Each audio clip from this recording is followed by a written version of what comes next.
Hello प्यारे बच्चों, कैसे हैं आप सब लोग। आशा करती हूँ आप लोग बहुत अच्छे होंगे। मैं हूँ आपकी हिंदी व्याकरण की अध्यापिका।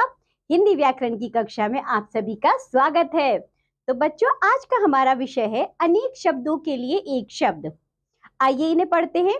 अनेक शब्दों के लिए एक शब्द क्या होते हैं ये अनेक शब्दों के लिए एक शब्द।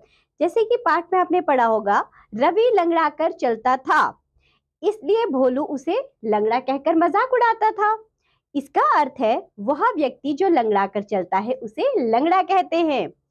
ऊपर दिए गए उदाहरण में लंगड़ा एक शब्द है जो कि वाक्यांश लंगड़ा कर चलने वाले व्यक्ति के लिए कहा गया है। ठीक है, ऐसे शब्द अनेक शब्दों के लिए एक शब्द कहे जाते हैं।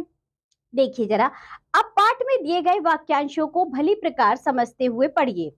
तो बच्चों, जो शब्द अनेक शब्दों के लिए एक प्रयोग हो उसे हम अनेक शब्दों के लिए एक शब्द कहते हैं। जैसे कि ये बच्चों आपने देखा होगा, जब डॉक्टर होता है वो कौन होता है, मरीजों को ठीक करने वाला, लेकिन हम उसे क्या कहते हैं, डॉक्टर।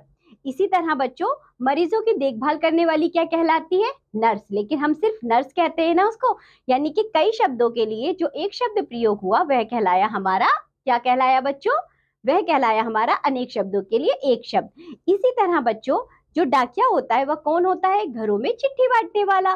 तो घरों में चिट्ठी बांटने वाला तो नहीं कहते ना हम उसको, हम उसे बोलते हैं डाकिया। तो इस तरह बच्चों अपने आसपास देखेंगे तो बहुत सारे ऐसे शब्दों का हम प्रयोग करते हैं जो अनेक शब्दों के लिए एक शब्द कहलाता है।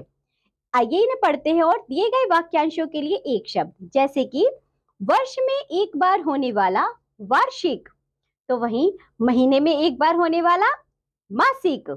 जो ईश्वर में विश्वास रखता हो आस्तिक, जो ईश्वर में विश्वास ना रखता हो नास्तिक। अभिनय करने वाला अभिनेता, बोलने वाला वक्ता, सुनने वाला श्रोता, तैरने वाला तैराक, खेलने वाला खिलाड़ी, जो मधुर बोलता हो मधुर भाषी। तो बच्चों आपने देखा अनेक शब्दों के लिए एक शब्द का हम प्रयोग किस तरह करते हैं। तो बच्चों हमने जितने भी अभी वाक्यांश पढ़े हैं, यानी कि वाक्यों के जो हमने अंश पढ़े हैं, तो उसमें हमने देखा कि कई शब्द मिलाकर बना होता है। जैसे कि अब हम बच्चों क्या बोलेंगे, क्या जो मधुर बोलता हो, नहीं ना, हम बोल सकते हैं उसको मधुर भाषी। इसी तरह जो ईश्वर में विश्वास नहीं रखता, यदि हम आस्तिक बोलेंगे तो हमें उस बात से समझ में आ जाएगा कि जो ईश्वर में विश्वास नहीं रखता उसे आस्तिक कहा जाता है। तो बच्चों अनेक शब्दों के लिए एक शब्द का इस तरह प्रयोग किया जाता है। और साथ ही आप अपने जीवन में अपने आसपास बच्चों कुछ लोगों को देखेंगे तब आपको समझ में आएगा कि जो अनेक शब्दों के लिए एक शब्द हम कितना अपने जीवन में प्रयोग करते हैं। इसी के साथ ये पाठ होता है यहाँ समाप्त। आज हमने जो भी पढ़ा है आप लोग उसका अच्छे से अभ्यास करिए। अब हम मिलेंगे आपसे अगली कक्षा में, तब तक के लिए बाय बच्चों।